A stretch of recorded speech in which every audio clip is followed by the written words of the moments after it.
Shalom.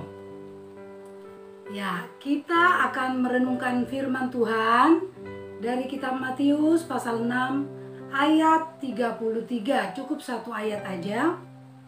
Dan saya akan membacakannya untuk kita semua. Matius 6 ayat 33. Tetapi carilah dahulu kerajaan Allah dan kebenarannya, maka semuanya itu akan ditambahkan kepadamu. Di ayat ini kita tidak menemukan makna yang terselubung. Cukup singkat, jelas, dan tegas. Ayat ini saya bagi menjadi dua. Carilah dahulu kerajaan Allah dan kebenarannya. Ini bagian satu. Bagian utama, bagian yang inti atau bagian yang pokok. Nah, bagian yang kedua adalah maka semuanya itu akan ditambahkan kepadamu. Nah, ini merupakan bonus atau tambahan.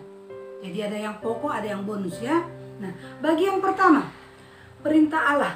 Ini merupakan perintah Allah. Bagian kita adalah melakukan dengan taat dan setia. Mencari dahulu kerajaan Allah dan kebenarannya. Ini untuk kepentingan siapa? Untuk kepentingan kita. Bukan kepentingan Allah. Karena kita taat atau tidak taat, Allah tetaplah Allah. Allah tidak akan berubah. Nah, kita diperintahkan untuk mencari dahulu kerajaan Allah sebagai prioritas. Lebih dari apapun. Artinya mencari kerajaan Allah itu bukan pilihan, bukan alternatif, tapi keharusan. Karena itu adalah perintah. Lah, kenapa harus? Karena kerajaan Allah itu adalah kebutuhan utama kita. Jauh lebih berharga, lebih penting dari apapun, termasuk kekayaan dan kesenangan dunia ini. Kalau kebutuhan kita akan kerajaan surga terwujud, siapa yang senang? Kita. Kita senang, Allah pun senang. Carilah dahulu, artinya dahulukan, prioritaskan kerajaan Allah dan berjalan dalam kebenarannya.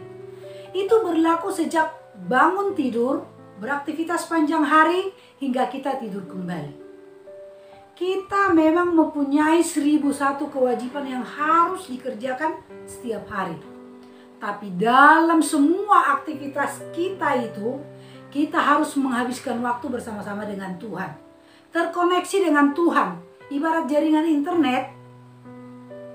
Kalau kita terkoneksi, maka semua akan lancar. Tapi kalau tidak terkoneksi, kita hanya muter-muter dan stuck di tempat. Hal ini belum terjadi, berarti kita harus menata ulang penggunaan waktu itu. Sampai kapan kita baru boleh berhenti mencari kerajaan Allah dan kebenarannya? Sampai kita menyadari bahwa kita tidak bisa lepas dari kebenaran firman Tuhan. Kalau itu sudah terjadi, nah itu sudah mantap itu. Nah, sekarang bagian kedua. Maka semuanya itu akan ditambahkan kepadamu. Ini adalah bonus. Ini bagian Tuhan yang mengerjakannya untuk kepentingan kita. Ini adalah janji Tuhan. Ini adalah jaminan Allah bagi yang mencari dahulu kerajaan Allah dan kebenarannya. Apa yang akan ditambahkan? Nah, ayat ini berhubungan dengan ayat sebelumnya. Kalau kita lihat di sini Matius 6 ayat 32 dikatakan begini. Semua itu dicari bangsa-bangsa yang tidak mengenal Allah. Akan tetapi Bapamu yang di surga tahu bahwa kamu memerlukan semuanya itu. Apa yang ditambahkan oleh Allah? Semua kebutuhan yang seringkali kita khawatirkan. Allah tahu bahwa kamu memerlukan semuanya itu. Semuanya itu. Sehingga kita tidak perlu khawatir. Tapi seringkali yang saya perlukan tidak saya dapatkan. Boleh dong klaim janji Tuhan? Klaim janji Tuhan?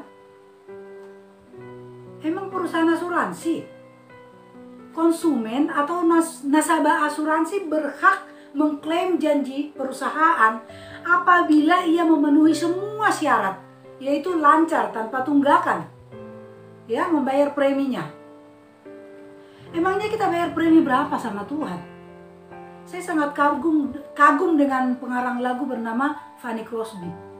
Salah satu lagu ciptaannya berjudul "Sudahkah yang terbaik kuberikan kepada Yesus Tuhanku?"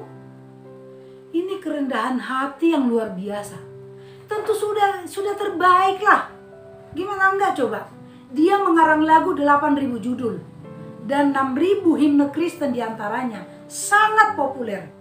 Dan itu dikerjakan di tengah-tengah keterbatasannya yang tidak bisa melihat dunia sejak dia kecil. Tapi ada banyak orang Kristen yang terbalik.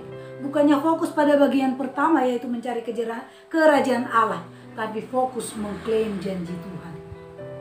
Hei, Allah bukan agen asuransi yang bisa tunduk pada klaim konsumennya. Dia adalah Tuhan yang berdaulat. Siapa kita sehingga mempunyai hak untuk mengklaim janji Allah? Dia berdaulat atas pemenuhan janjinya sesuai dengan rencana dan waktunya. Mengklaim janji kedengarannya memang rohani. Tapi sadar nggak Bapak Ibu? Apakah kita sudah melakukan bagian kita? Bagian yang pertama itu, yaitu mencari kerajaan Allah dan kebenarannya. Kalau sudah, percayalah, Allah tidak pernah ingkar janji. Allah pasti melakukan bagiannya. Hal lebih tepat kita lakukan adalah teruslah mengerjakan bagian kita. Nah, sekarang ini ada banyak orang membaca ayat ini terbalik.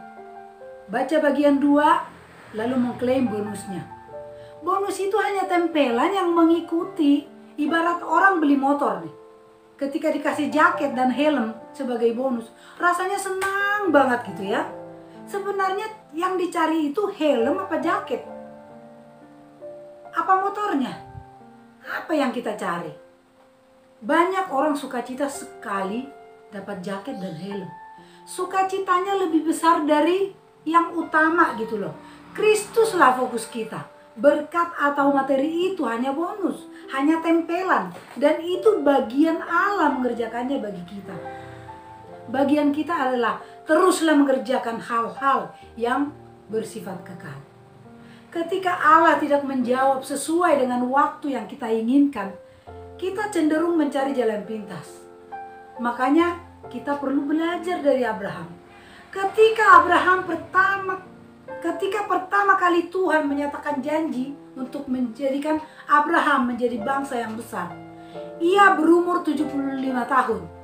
Namun Abraham baru beroleh Ishak ketika umurnya sudah 100 tahun. 25 tahun bukan waktu yang singkat. Tapi Abraham sabar menanti sampai Allah menggenapi janjinya. Dalam 2 Petrus 3:9 dikatakan begini. Tuhan tidak lalai menepati janjinya, sekalipun ada orang yang menganggapnya sebagai kelalaian, tetapi ia sabar terhadap kamu, karena ia menghendaki supaya jangan ada orang yang binasa, melainkan supaya semua orang berbalik dan bertobat. Jangkarkan harapanmu kepada Kristus, sebab dialah perantara yang menghubungkan pengharapan kita dengan janji Bapa. Percayalah, Allah bukanlah manusia yang berdusta. Dia tidak akan mengubah rencananya. Dia juga tidak pernah terlambat melaksanakan apa yang dia janjikan. Tetapi dia adalah Bapa yang merindukan supaya anak-anaknya menjadi dewasa, supaya menghasilkan buah yang lebat melalui proses yang harus kita lalui. Waktu penggenapan yang paling indah adalah pada saat Tuhan sendiri yang menetapkan. Janji Tuhan itu ibarat sebuah cek ya. Satu hal yang perlu kita percaya bahwa cek itu pasti cair, ya. Contohnya di cek itu sudah tercantum uangnya 50 juta. Uangnya sudah ada belum? Sudah ada. Apakah ketika cek itu berisi senilai 50 juta rupiah, saya kasih kepada Joni contohnya, apakah Joni sudah mendapatkannya? Belum. Ada sebuah proses yang harus dilalui oleh Joni. Joni harus naik kendaraan, kemudian dia bayar ongkos, dia turun dari kendaraan, masuk ke sebuah bank, mengantri terlebih dahulu, kemudian serahkan persyaratan yang dibutuhkan. menunggu sebentar, barulah cek itu akan cair. Demikianlah janji Tuhan akan terjadi melalui proses demi proses yang harus kita lalui. Jangan protes sama proses. Sabar dan teruslah berjalan dalam kebenaran firman Tuhan. Amin. Tuhan Yesus memberkati kita semua.